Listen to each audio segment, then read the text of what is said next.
जाते ससुरवा गोटाए लगलू का खैलू ए धन की मोटाए लगलू हयुकरा घरे ये शीशे का देसी मजा मिले कि नैहर के बेना भुलाए लगलू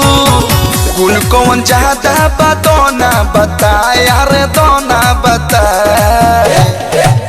जब सुतनी बनम संगे खटिया लगाए तब मारेला झुलू फिरा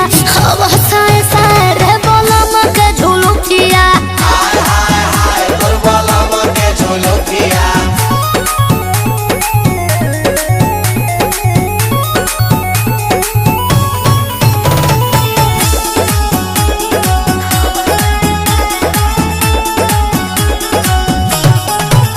तोहर चल ढाल गइल बदल न केहू के भाव देबेलू स्टेटस देखा के आजकल करे जाहो घाव देबेलू सोनिया हमें राजा हम रानी खानी रहिले रोवा चाहे गावा हम सफा सफा कहिले बोली तोहर गोली खानी लागे धाए धाए अरे लागे धाए धाए